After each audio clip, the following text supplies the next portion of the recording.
Hi friends. ഇന്ന് നമ്മുടെ മാത്സിലെ ഭിന്നസംഖ്യകൾ അല്ലെങ്കിൽ ഫ്രാക്ഷൻസ് എന്നുള്ള ടോപ്പിക്കാണ് ഡിസ്കസ് ചെയ്യാൻ പോകുന്നത്. ഇതിൽ ആദ്യം ഏറ്റവും ബേസിക്കായിട്ട് നമ്മൾ നോക്കുകയാണെങ്കിൽ എന്താണ് ഫ്രാക്ഷൻ അല്ലെങ്കിൽ ഭിന്നസംഖ്യ എന്താണെന്നുള്ളതാണ് ഫസ്റ്റ് നോക്കേണ്ടത്. അപ്പോൾ A/B എന്ന രൂപത്തിൽ എഴുതാൻ പറ്റുന്ന എല്ലാ സംഖ്യകളെയും നമുക്ക് ഭിന്നസംഖ്യകൾ എന്ന് വിളിക്കാം. അപ്പോൾ ഇതിൽ A/B എന്നുള്ളത് A അംശവും അതായത് ന്യൂമറേറ്ററും B ഛേദവും അല്ലെങ്കിൽ ഡിനോമിനേറ്റർ എന്നാണ് നമ്മൾ ഐഡൻറ്റിഫൈ ചെയ്യാൻ വേണ്ടി വിളിക്കുന്നത്. ഇപ്പോൾ എക്സാമ്പിളായിട്ട് എടുക്കുകയാണെങ്കിൽ ഇപ്പോൾ 3/2 3/2 3 എന്നത് അംശവും 2 എന്നത് എന്താണ് ഛേദവുമാണ്. അപ്പോൾ 3/2 എന്നത് ഒരു ഭിന്നസംഖ്യയാണ്. അപ്പോൾ A/B എന്ന രൂപത്തിൽ എഴുതാൻ പറ്റുന്ന സംഖ്യകളൊക്കെ ഭിന്നസംഖ്യകളാണ്. അതിലെ അംശവും ഛേദവുമാണ് നമ്മൾ പറഞ്ഞിട്ടുള്ളത്. ഇനി ഭിന്നസംഖ്യകളെ മൂന്നായിട്ട് തരംതിരിക്കാം. സാധാരണ ഭിന്നം അല്ലെങ്കിൽ പ്രോപ്പർ ഫ്രാക്ഷൻ, വിഷമ ഭിന്നം ഇംപ്രോപ്പർ ഫ്രാക്ഷൻ, മിശ്ര ഭിന്നം മിക്സ്ഡ് ഫ്രാക്ഷൻ. അപ്പോൾ ഇതിൽ സാധാരണ ഭിന്നം അല്ലെങ്കിൽ സാധാരണ ഭിന്നസംഖ്യ എന്ന് വെച്ചാൽ ഇതിൽ അംശം ചെറുതായിരിക്കും, ഛേദം വലുതുമായിരിക്കും. അംശം എന്നുള്ളത് ഛേദത്തേക്കാൾ എന്തായിരിക്കും ചെറുതായിരിക്കും, ഛേദം വലുതുമായിരിക്കും, അംശം എന്തായിരിക്കും ചെറുതായിരിക്കും. എക്സാമ്പിൾ പറയുകയാണെങ്കിൽ 3/5 3/5 എന്താണ് 3 ചെറുതാണ് 5നേക്കാൾ. അപ്പോൾ അങ്ങനെയുള്ള ഭിന്നസംഖ്യ വിളിക്കുന്നതാണ് സാധാരണ ഭിന്നം. ഇനി വിഷമ ഭിന്നാണെങ്കിലോ അത് നേരെ തിരിച്ചാണ്. അതായത് ഛേദം എന്തായിരിക്കും ഛേദം ചെറുതായിരിക്കും, അംശം വലുതുമായിരിക്കും. ഇപ്പോൾ 8/5 എടുക്കുകയാണെങ്കിൽ 8 5നേക്കാൾ എന്താണ് വലുതാണ്. മിശ്ര ഭിന്നം എന്ന് പറയുന്നത് ഒരു പൂർണ്ണസംഖ്യയും ഒരു സാധാരണ ഭിന്നവും കൂടി ചേർന്നാണ് ഇത് മിശ്ര ഭിന്നം. ഇപ്പോൾ 5 2/3 അല്ലെങ്കിൽ 8 1/2.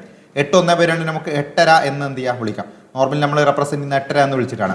അപ്പോൾ 8 + അരയാണ് ശരിക്കും എന്താണ് 8.5 അല്ലെങ്കിൽ 8 1/2 എന്നുള്ള ഫ്രാക്ഷൻ കൊണ്ട് മിശ്രഭിന്നം കൊണ്ട് നമ്മൾ ഉദ്ദേശിക്കുന്നത്. അപ്പോൾ മിശ്രഭിന്നത്തിൽ ഒരു എണ്ണൽ സംഖ്യ ഉണ്ടാവും, ഒരു ഭിന്നസംഖ്യയും എന്ത് ചെയ്യും അവിടെ ഉണ്ടാവും.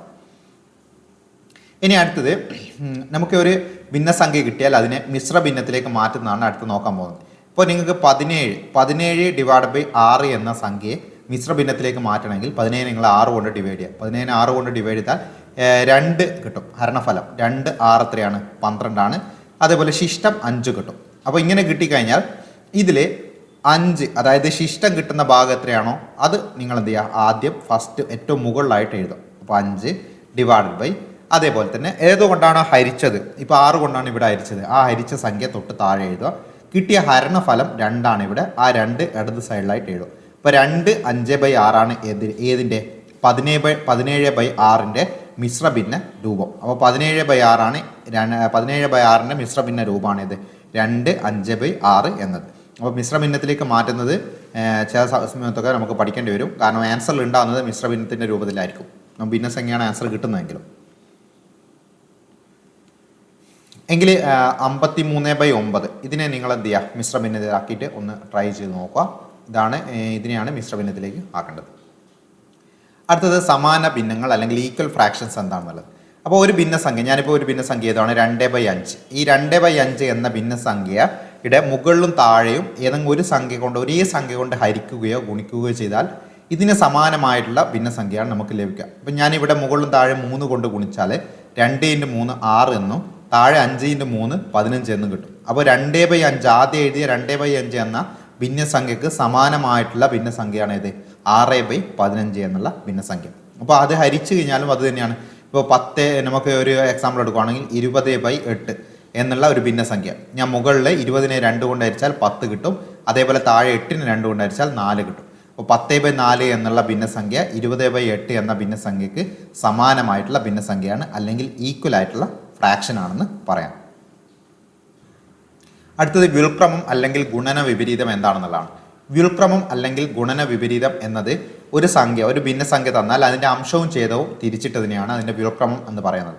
അപ്പോൾ നിങ്ങൾക്ക് ഇവിടെ നോക്കാൻ പറ്റും. ഇപ്പോൾ 2/7 എന്നുള്ള സംഖ്യ എടുത്താൽ ഇതിൻ്റെ വ്യുൽക്രമം എന്നുള്ളത് 7/2 ആയിരിക്കും. 7/2 ആണ് ഇതിൻ്റെ വ്യുൽക്രമം. വ്യുൽക്രമം തന്നെയാണ് എന്ത് അറിയപ്പെടുന്നത് ഗുണന വിപരീതം എന്ന് അറിയപ്പെടുന്നത്. അടുത്തത് ഭിന്നസംഖ്യകളുടെ സങ്കലനമാണ്. അതായത് എങ്ങനെയാണ് ഭിന്നസംഖ്യകൾ കൂട്ടുന്നത് എന്നുള്ളതാണ് അടുത്ത പറയാൻ പോകുന്നത്. അപ്പോൾ ഭിന്നസംഖ്യകൾ കൂട്ടാൻ 2 മെത്തേഡ് ഉണ്ട്. ഇപ്പോൾ ഛേദം ഒരേപോലെ ആണെങ്കിൽ നമുക്ക് കൂട്ടാൻ എളുപ്പമാണ്. ഇവിടെ നിങ്ങൾക്ക് 19ൻ്റെ ഛേദം 19 വരുന്നത് കാണാം. അപ്പോൾ ഇത് ഛേദം ഒരേപോലെ ആണെങ്കിൽ കൂട്ടുന്ന മെത്തേഡ് ഛേദം അതേ ഛേദം എഴുതുക. അതേപോലെ അംശത്തിലുള്ള ഏതൊക്കെയാണോ കൂട്ടേണ്ടത്, ഇപ്പം കൂട്ടുന്നതാണെങ്കിൽ 3 5 കൂട്ടും 7 3 5 8 അതേപോലെ 7 15 2 എത്ര 17 എന്ന് കിട്ടും. അപ്പോൾ 17/19 ആണ് ഇതിൻ്റെ ആൻസർ എന്ന് പറയുന്നത്. ഇവിടെ നിങ്ങൾക്ക് നോക്കാം, ഇവിടെ എന്താണ് ഭിന്നസംഖ്യകളുടെ വ്യവകലനം അല്ലെങ്കിൽ കുറക്കുന്നതാണ്. കുറക്കുന്നതിൽ ഛേദം സെയിം ആണ് ഇവിടെയും. അപ്പോൾ ഒരേ ഛേദം ഇടുക ആൻസറിലും. അതിനുശേഷം 3 എത്ര കുറക്കുക? 2 കുറക്കുക. 3 2 കുറച്ച് എത്ര കിട്ടും? 1 എന്ന് കിട്ടും. അപ്പോൾ 1/7 ആണ് എന്ത് അതിൻ്റെ കുറച്ച് കിട്ടുന്ന ഛേദം എന്ന് പറയുന്നത്. ഇനി വ്യത്യസ്തമായ ഛേദങ്ങളാണെങ്കിലാണ് നമുക്ക് ക്രോസ് മൾട്ടിപ്ലിക്കേഷൻ എന്ന മെത്തേഡ് ഉപയോഗിക്കേണ്ടി വരുന്നത്. ക്രോസ് മൾട്ടിപ്ലിക്കേഷനിൽ ചെയ്യുന്ന എങ്ങനെയാണ്? ആദ്യത്തെ സംഖ്യയുടെ അംശവും രണ്ടാമത്തതിൻ്റെ ഛേദവും എടുത്തിട്ട് ഗുണിക്കും. അപ്പം ഇവിടെ ആണെങ്കിൽ 3 ഗുണിക്കണം 3, അതിനുശേഷം പ്ലസ് ഇട്ടതിന് ശേഷം ആദ്യത്തെ സംഖ്യയുടെ ഛേദവും രണ്ടാമത്തെ സംഖ്യയുടെ അംശവും തമ്മിൽ ഗുണിക്കും. ഇവിടെ ആണെങ്കിൽ 5 ഗുണിക്കണം 5. അതിനുശേഷം താഴെയുള്ള 2 സംഖ്യയുടെയും ഛേദങ്ങൾ തമ്മിൽ, അതായത് താഴെയുള്ള സംഖ്യകൾ തമ്മിൽ എന്ത് ചെയ്യുക? ഗുണിക്കുക. ഇവിടെ ആണെങ്കിൽ 5 ഗുണിക്കണം 3 എന്ന് വരും. അപ്പോൾ അതിനുശേഷം ഗുണിച്ചതിന് ശേഷം 3 3 ഗുണിച്ചിട്ട് 9 കിട്ടും. 5 5 ഗുണിച്ച് കഴിഞ്ഞാൽ 25 കിട്ടും. 5 ഗുണിക്കണം 3 ചെയ്താൽ 15 കിട്ടും. 25 9 34 ഡിവൈഡ് ബൈ 15 എന്നുള്ള ആൻസറിലേക്ക് നമുക്കെത്താം. അപ്പോൾ 34 ഡിവൈഡ് ബൈ 15 എന്ന് പറയുമ്പോൾ ഇതാണ് ഓപ്ഷൻ ബി ആണ് ആൻസർ ആയിട്ട് വരിക. അപ്പോൾ ഡിഫറൻ്റ് ആയിട്ടുള്ള ഛേദങ്ങളാണ് ഉള്ളതെങ്കിൽ നമുക്ക് ഉപയോഗിക്കേണ്ട മെത്തേഡ് ക്രോസ് മൾട്ടിപ്ലിക്കേഷൻ ആണ്. ഇവിടെ ആണെങ്കിലും അതേപോലെ തന്നെ ഇവിടെ നിങ്ങൾ എന്ത് ചെയ്യുക? ഈ 7/8 മൈനസ് 3/4 ചെയ്തിട്ട് ഒന്ന് ചെയ്ത് നോക്കുക ഇതിൻ്റെ ആൻസർ എത്രയാണ് കിട്ടുന്നതല്ല. ഇവിടെ ആകുമ്പോൾ നമുക്ക് ഈ ഒരു മാറ്റം മാത്രമേ ഉണ്ടാവൂ. പ്ലസ് ഇട്ട സ്ഥലത്ത് എന്തായിരിക്കും? അവിടെ മൈനസ് ആയിരിക്കും വരിക. അടുത്ത ഭിന്നസംഖ്യകളുടെ ഗുണനമാണ്. ഭിന്നസംഖ്യകൾ തമ്മിൽ ഗുണിക്കാനോ ഹരിക്കാനാണ് ഏറ്റവും എളുപ്പം ഭിന്നസംഖ്യകൾ തമ്മിൽ. കാരണം നേരെ ഡയറക്റ്റായിട്ട് അംശവും അതേപോലെ ഛേദവും തമ്മിൽ എന്ത് ചെയ്താൽ മതി? ഗുണിച്ചാൽ മതി. ഇപ്പോൾ ഒരു എക്സാമ്പിൾ പറയുകയാണെങ്കിൽ 7/4 ഗുണിക്കണം 3/5 ആണ് ചെയ്യുന്നതെങ്കിൽ മുകളിലുള്ള അംശവും ഗുണിച്ചാൽ 7 3 21, താഴെയുള്ള ഛേദവും ഗുണിച്ചാൽ 4 5 20 എന്ന് കിട്ടും. അപ്പോൾ 21/20 ആണ് ഈ സംഖ്യകൾ തമ്മിൽ ഗുണിച്ചാൽ നമുക്ക് കിട്ടുന്നത്. അപ്പോൾ ഭിന്നസംഖ്യകൾ തമ്മിൽ ഗുണിക്കുമ്പോൾ അംശങ്ങൾ തമ്മിൽ ഗുണിച്ചിട്ടും അതേപോലെ താഴെ ഛേദങ്ങൾ തമ്മിൽ നേരിട്ട് എന്ത് ചെയ്താൽ മതി? ഗുണിച്ചിട്ട് എഴുതിയാൽ മതി. ഇനി ഭിന്നസംഖ്യകളുടെ ഹരണമാണെങ്കിൽ ഹരിക്കുമ്പോഴാണ് നമുക്ക് വ്യുൽക്രമം, നേരത്തെ പറഞ്ഞ വ്യുൽക്രമത്തിൻ്റെ ആവശ്യം വരുന്നത്. ഇവിടെ ഇപ്പോൾ ഹരിക്കേണ്ട സംഖ്യ എടുക്കുക, ഏത് സംഖ്യ കൊണ്ടാണോ ഹരിക്കേണ്ടത് അതിൻ്റെ വ്യുൽക്രമം കൊണ്ട് വേണം ഗുണിക്കാൻ. അപ്പോൾ ഇവിടെ ഒരു എക്സാമ്പിൾ പറയുകയാണെങ്കിൽ ഇപ്പോൾ 7/4 ഹരിക്കണം 3/5 ആണ് ചെയ്യേണ്ടതെങ്കിൽ ഈ ഹരിക്കേണ്ട സംഖ്യ, അതായത് ഇവിടെ ഹരിക്കേണ്ട സംഖ്യ ഏതാണ്? 3/5 ആണ് ഹരിക്കേണ്ട സംഖ്യ. സോ 7/4 എത്ര കൊണ്ട് ഗുണിക്കണം? ഈ 3/5 വ്യുൽക്രമം കൊണ്ട് അല്ലെങ്കിൽ റെസിപ്രോക്കൽ കൊണ്ട് ഗുണിക്കണം. അപ്പോൾ 3/5 വ്യുൽക്രമം എന്ന് പറയുന്നത് എത്രയായിരിക്കും? 5/3 ആയിരിക്കും. സോ ഗുണിക്കുന്നത് നമ്മൾ ഓൾറെഡി തൊട്ട് മുമ്പ് പറഞ്ഞു. ഗുണിക്കുന്നതാണെങ്കിൽ എങ്ങനെയാണ്? അംശവും ഗുണിക്കുക. 7 5 ഗുണിച്ചാൽ 35. അതേപോലെ താഴെ 4 3 ഗുണിച്ച് കഴിഞ്ഞാൽ എത്ര വരും? 4 3 12 എന്ന് വരും. അപ്പോൾ 35/12 ആണ് ഏത് ചെയ്താൽ കിട്ടുക? 7/4 3/5 കൊണ്ട് ഹരിച്ചാൽ കിട്ടുന്ന ആൻസർ. അടുത്തത് ഭിന്നസംഖ്യകൾ താരതമ്യം ചെയ്യുന്നതാണ്. അതായത് അതിൽ 2 ഭിന്നസംഖ്യകൾ തരുവാണെങ്കിൽ അതിൽ ഏതാണ് വലുത് അല്ലെങ്കിൽ ചെറുത് ഏതാണെന്ന് കണ്ടുപിടിക്കുന്നതാണ്. ഇത് നോർമലി നമുക്ക് PSC ഇടയ്ക്ക് ചോദിക്കുന്ന ഒരു ടൈപ്പ് ക്വസ്റ്റ്യൻസ് ആണ്. അപ്പോൾ നമുക്കിതിൽ പെട്ടെന്ന് ഐഡൻറ്റിഫൈ ചെയ്യാൻ പറ്റുന്ന കുറച്ച് നമ്പേഴ്സ് തന്നു കഴിഞ്ഞാൽ, ഇപ്പോൾ എല്ലാത്തിൻ്റെയും തന്നിരിക്കുന്ന എല്ലാ ഭിന്നസംഖ്യകളുടെയും അംശം ഒരേപോലെയാണെങ്കിൽ, അതായത് അംശങ്ങൾ തുല്യമാണെങ്കിൽ ചെറിയ ഛേദം എവിടെയാണോ വരുന്നത് അതായിരിക്കും വലിയ ഭിന്നസംഖ്യ എന്നുള്ളത്.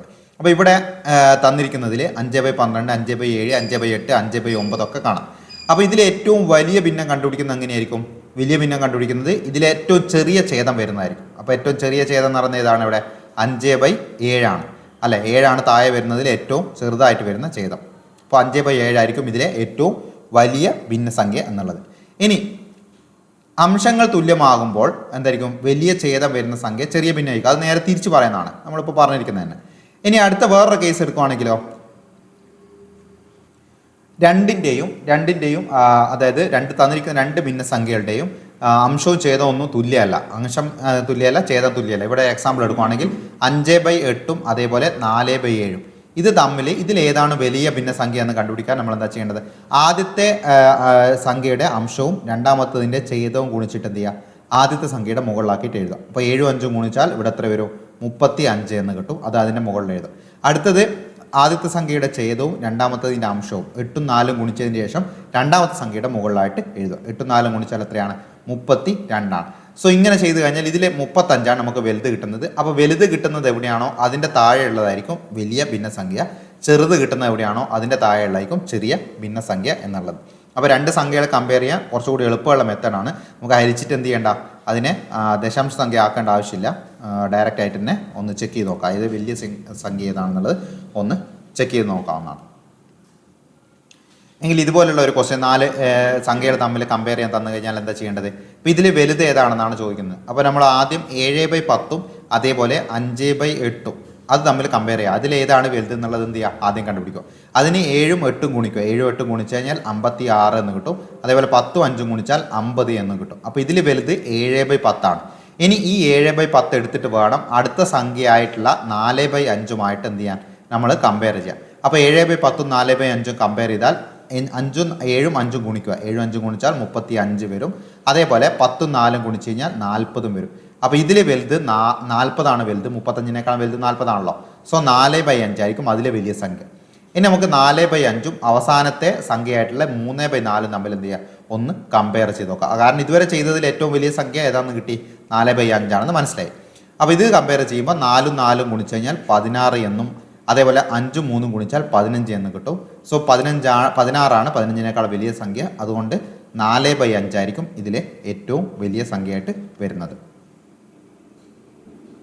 ഭിന്നസംഖ്യകളുടെ വർഗവും വർഗ്ഗമൂലം, അതായത് സ്ക്വയറും സ്ക്വയർ റൂട്ടും കാണുന്നത് നോർമൽ സംഖ്യകൾ പോലെ തന്നെയാണ്. ഇപ്പോൾ ഒരു എക്സാമ്പിൾ പറയുകയാണെങ്കിൽ 11/12 ഇതിൻ്റെ സ്ക്വയറാണ് നിങ്ങൾക്ക് കണ്ടുപിടിക്കേണ്ടത്.